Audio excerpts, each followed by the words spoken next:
नमस्कार विद्यार्थी मित्र हो, वाघमारे क्लासरूम या आपल्या यूट्यूब चॅनलवर तुमचं मनापासून स्वागत आहे। आज आपण या महिन्यातील संपूर्ण ज्या चालू घडामोडी आहेत तर या चालू घडामोडी या व्हिडिओमध्ये आज आपण पाहणार आहोत। सप्टेंबर 2023 या संपूर्ण महिन्यामध्ये ज्या काही महत्त्वाच्या घडामोडी घडल्या आहेत या घडामोडींवर आधारित महत्त्वाचे प्रश्न या व्हिडिओमध्ये आज आपण पाहणार आहोत। चला तर सुरू करूया व्हिडिओला लाईक आणि चॅनलला सबस्क्राईब करून। प्रश्न क्रमांक 1, भारतीय लष्कराकडून शहीद जवानांच्या कुटुंबियांच्या कल्याणासाठी कोणता उपक्रम राबविण्यात आला आहे? या प्रश्नाचं योग्य उत्तर प्रोजेक्ट नमन असं आहे। भारतीय लष्कराकडून शहीद जवानांच्या कुटुंबियांच्या कल्याणासाठी जो उपक्रम नुकताच राबविण्यात आला आहे त्याला प्रोजेक्ट नमन असं नाव देण्यात आलेलं आहे। या प्रकल्पाअंतर्गत माजी सैनिक आणि प्राण गमावलेल्या जवानांच्या नातेवाईकांसाठी सुविधा तसेच तक्रार निवारण केंद्रे ही स्थापन केली जाणार आहेत आणि अशा प्रकारचे पहिले केंद्र दिल्ली कॅन्टोन्मेंटमध्ये स्थापन केले जाणार आहे। हा उपक्रम भारतीय लष्कराने त्या ठिकाणी राबविलेला आहे। प्रश्न क्रमांक 2, G20 समूहामध्ये कोणत्या नवीन सदस्याचा समावेश करण्यात आला आहे? या प्रश्नाचं योग्य उत्तर आफ्रिकी महासंघ असं आहे। G20 समूह जो आहे या समूहामध्ये नवीन आता आफ्रिकी महासंघाचा समावेश करण्यात आलेला आहे आणि त्यामुळे आता एकूण 21 सदस्य या G20 समूहामध्ये झालेले आहेत। याआधी त्यात 20 सदस्य होते आणि त्याला ग्रुप ऑफ 20 असं म्हटलं जात होतं। आता हे फक्त जे आफ्रिकी महासंघ आहे यामध्ये किती सदस्य देश आहेत? फक्त आफ्रिकी महासंघात एकूण 55 देश आहेत, हे देखील या ठिकाणी लक्षात ठेवा। प्रश्न क्रमांक 3 आहे, RBIच्या अहवालानुसार आर्थिक वर्ष 2022-23 मध्ये भारतात सर्वाधिक विदेशी गुंतवणूक कोणत्या देशातून झाली आहे? म्हणजेच काय, आपल्या भारतात कोणत्या देशाने सर्वात जास्त गुंतवणूक ही 2022-23 मध्ये केलेली आहे? तर या प्रश्नाचं योग्य उत्तर अमेरिका असं आहे। 2022-23 या वर्षामध्ये भारतात जेवढी काही विदेशी गुंतवणूक झालेली आहे त्यात अमेरिकेची गुंतवणूक सर्वात जास्त आहे आणि ती गुंतवणूक अमेरिकेकडून एकूण 17.2% इतकी आहे। मग आता हे तर झालं की भारतात कोणत्या देशाने सर्वाधिक गुंतवणूक केलेली आहे, परंतु भारताने कोणत्या देशात सर्वात जास्त गुंतवणूक केलेली आहे असा प्रश्न जर परीक्षेला विचारला तर 2022-23 मध्ये भारताने सिंगापूर या देशात सर्वात जास्त गुंतवणूक केलेली आहे आणि टक्केवारीत जर विचारलं तर 22.3% इतकी गुंतवणूक भारताने सिंगापूर या देशात केलेली आहे। त्याचबरोबर भारताची जी विदेशी गुंतवणूक आहे ती उत्पादन क्षेत्रात सर्वात जास्त आहे। प्रश्न क्रमांक 4, ओडिसा राज्यातील खालीलपैकी कोणत्या पदार्थाला नुकतेच GI टॅग मिळाले आहे? GI टॅग म्हणजेच काय, जिओग्राफिकल इंडिकेशन, म्हणजेच मराठीतून भौगोलिक मानांकन। तर या प्रश्नाचं योग्य उत्तर काला जिरा राईस असं आहे। काला जिरा राईस या पदार्थाला ओडिसा राज्याचं GI टॅग नुकतेच मिळालेले आहे आणि या ठिकाणी जे सालेम सागा आहे याला तामिळनाडू राज्यात GI टॅग मिळालेले आहे। त्यालाच साबुदाणा असं आपण म्हणतो, तर सालेम सागा म्हणजेच साबुदाणा, परंतु तामिळनाडूमध्ये त्याला सालेम सागा असं म्हटलं जातं। प्रश्न क्रमांक 5, महाराष्ट्र राज्यात 2022-23 या वर्षामध्ये नवजात बाळाचे सर्वाधिक मृत्यू कोणत्या जिल्ह्यात नोंदवले गेले आहेत? तर या प्रश्नाचं योग्य उत्तर यवतमाळ असं आहे। महाराष्ट्र राज्यात 2022-23 मध्ये जे काही नवजात बाळांचे मृत्यू नोंदवले गेले आहेत त्यामध्ये यवतमाळ या जिल्ह्यात सर्वात जास्त मृत्यू हे नोंदवले गेले आहेत आणि महाराष्ट्राच्या पर्स्पेक्टिव्हनी जर विचार केला तर महाराष्ट्रात प्रत्येक 39 मिनिटाला एका नवजात बाळाचा मृत्यू हा 2022-23 या वर्षात झालेला आहे। प्रश्न क्रमांक 6, महाराष्ट्र राज्यात राबविण्यात येणाऱ्या मुख्यमंत्री महिला सशक्तीकरण अभियानाचे समन्वयक कोण असणार आहेत? तर खाली दिलेल्या पर्यायांपैकी महिला व बालविकास आयुक्त जे आहेत तर ते या महिला सशक्तीकरण अभियानाचे समन्वयक असणार आहेत। त्यामुळे या प्रश्नाचं योग्य उत्तर ऑप्शन क्रमांक ब, महिला व बालविकास आयुक्त असं आहे। आणि हे जे अभियान आहे मुख्यमंत्री महिला सशक्तीकरण अभियान हे 2 ऑक्टोबरपासून आपल्या राज्यात राबविण्यात येणार आहे। या अभियानाच्या अंतर्गत आपल्या राज्यातील जवळपास 1 कोटी महिलांना बचत गट किंवा जो शक्ती गट आहे या माध्यमांमधून त्यांना जोडण्यात येणार आहे। प्रश्न क्रमांक 7, आंतरराष्ट्रीय लोकशाही दिन जगभरात केव्हा साजरा केला जातो? या प्रश्नाचं योग्य उत्तर ऑप्शन क्रमांक ब, 15 सप्टेंबर असं आहे। 15 सप्टेंबर या दिवशी दरवर्षी जगभरात हा आंतरराष्ट्रीय लोकशाही दिन साजरा केला जातो. UN आणि जनरल असेंब्ली यांनी 2007 साली हा ठराव त्या ठिकाणी मांडला होता. त्यामुळे 2008 पासून पूर्ण जगभरात हा आंतरराष्ट्रीय लोकशाही दिन दरवर्षी साजरा केला जातो. प्रश्न क्रमांक 8. कर्नाटक व तामिळनाडू या दोन राज्यांत सध्या कोणत्या नदीच्या पाणी वाटप प्रश्नावरून वाद चालू आहे? या प्रश्नाचं योग्य उत्तर कावेरी नदी असं आहे. कर्नाटक आणि तामिळनाडू या दोन राज्यांमध्ये सध्या कावेरी नदीचे जे पाणी वाटप आहे तर त्यावरून पूर्ण वाद आता चालू आहे. प्रश्न क्रमांक 9. भारतीय नौदलाने सिम्बेक्स हा सागरी सराव कोणत्या देशाच्या नौदलासोबत नुकताच सुरू केला आहे? या प्रश्नाचं योग्य उत्तर सिंगापूर असं आहे. भारतीय नौदलाने सिम्बेक्स हा जो सागरी सराव आहे तो सिंगापूर या देशाच्या नौदलासोबत नुकताच सुरू केलेला आहे. मग तो कोठे केलेला आहे?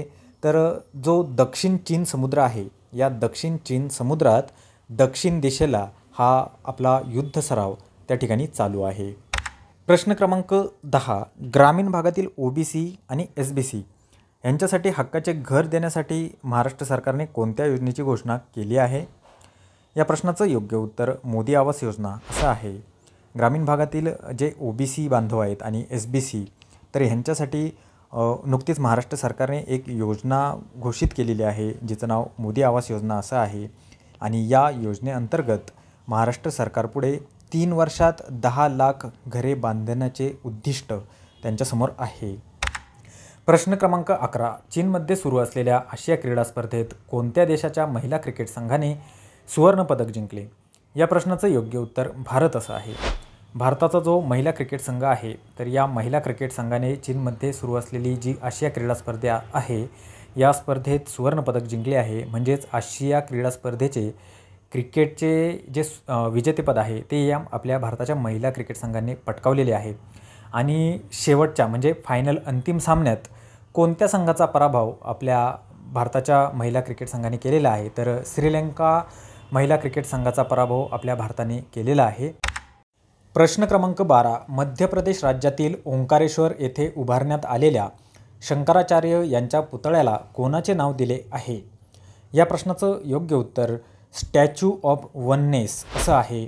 मध्य प्रदेशातील ओंकारेश्वर येथे हा शंकराचार्यांचा पुतळा उभारण्यात आलेला आहे. त्याला स्टॅच्यू ऑफ वननेस असं नाव देण्यात आलेलं आहे. आणि याचं उद्घाटन कोणी केलं? तर मध्य प्रदेश राज्याचे जे मुख्यमंत्री आहेत शिवराज सिंग चौहान यांनी या पुतळ्याचे उद्घाटन त्या ठिकाणी केलेले आहे. आणि या पुतळ्याची उंची ही 108 फूट इतकी आहे. प्रश्न क्रमांक 13. केंद्रीय वाणिज्य व उद्योग मंत्रालयाच्या आकडेवारीनुसार आर्थिक वर्ष 2022-23 मध्ये देशातील कोणत्या राज्यातून सर्वाधिक निर्यात झाली आहे?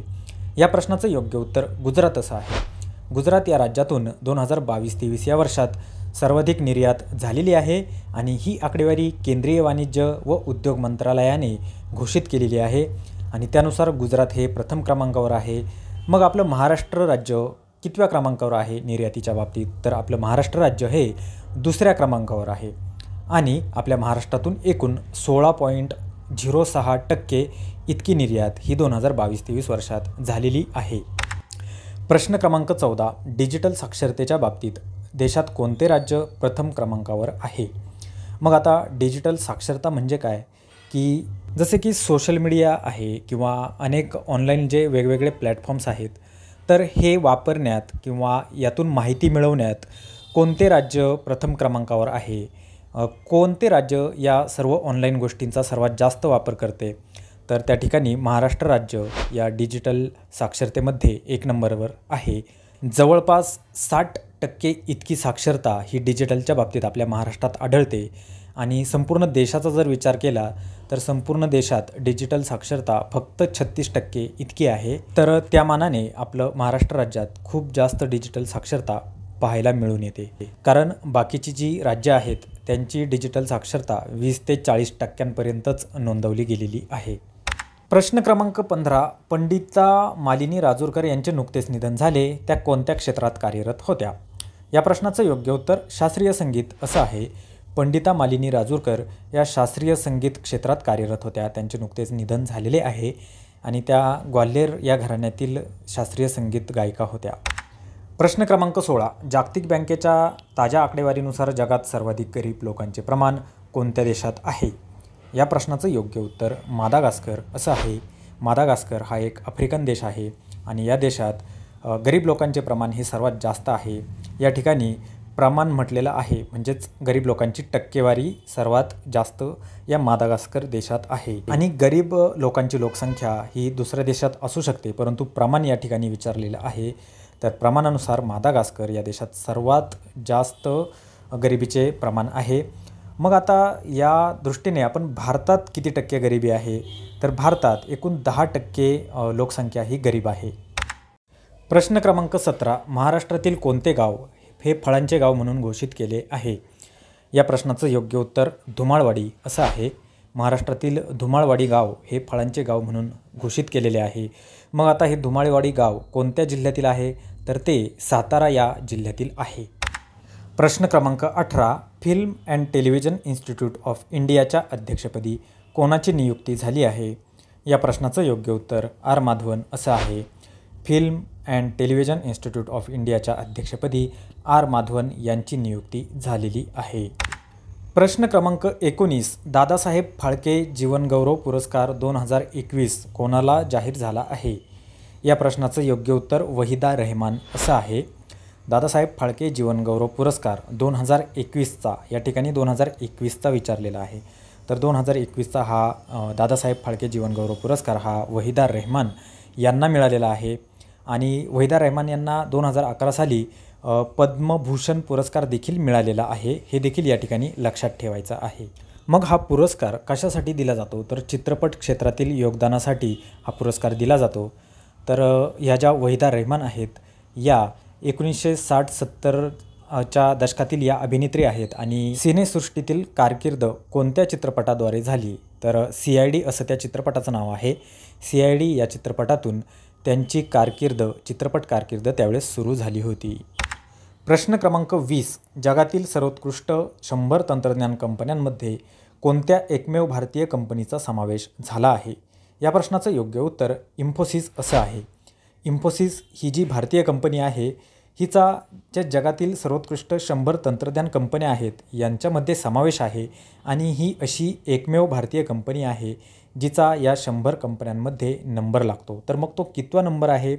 तर 64वा नंबर आपल्या या इन्फोसिस कंपनीचा लागतो.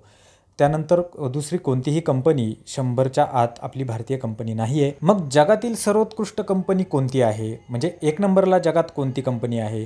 तर ती मायक्रोसॉफ्ट ही कंपनी आहे. प्रश्न क्रमांक 21. जगातील सर्वात तरुण महिला CA होण्याचा मान कोणत्या भारतीय व्यक्तीने मिळवला आहे? या प्रश्नाचं योग्य उत्तर ऑप्शन क्रमांक क नंदिनी अग्रवाल असं आहे. जगातील सर्वात तरुण महिला CA होण्याचा मान नंदिनी अग्रवाल या तरुणीने मिळवलेला आहे. ती भारतीय तरुणी आहे आणि मध्य प्रदेश या राज्यातील या नंदिनी अग्रवाल आहेत. नंदिनी अग्रवाल ही वयाच्या 21व्या वर्षी CA झालेली आहे आणि त्यामुळे गिनीज बुक ऑफ वर्ल्ड रेकॉर्ड्समध्ये तिची नोंद झालेली आहे. प्रश्न क्रमांक 22. अमेरिकन ओपन टेनिस ग्रँडस्लॅम स्पर्धेचे पुरुष एकेरीचे विजेतेपद कोणी जिंकले?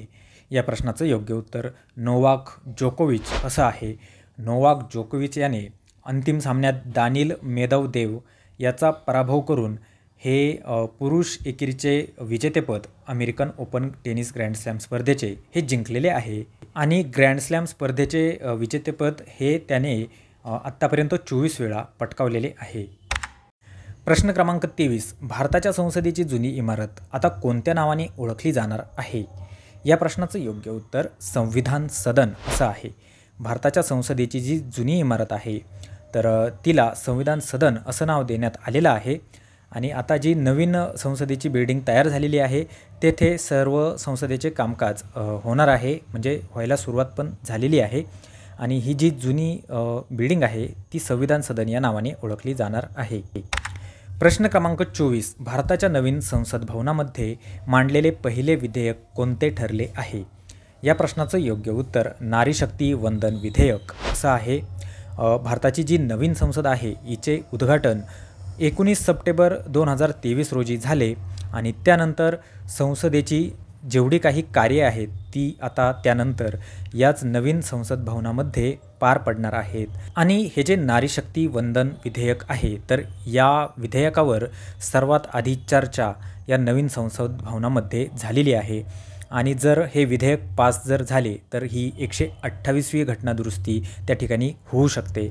या विधेयकाअंतर्गत महिलांना लोकसभेत आणि विधानसभेत 33% जागा आरक्षित ठेवल्या जाणार आहेत आणि जर या विधेयकाचे जर कायद्यात रूपांतर झाले तर महिलांची जी आत्ताची 82 इतकी संख्या आहे तर ती या संसदेत वाढून 181 इतकी होणार आहे।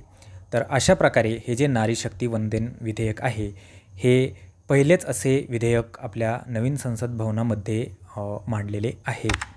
प्रश्न क्रमांक 25 मारबत महोत्सव हा सण महाराष्ट्रातील कोणत्या जिल्ह्यात दरवर्षी साजरा केला जातो?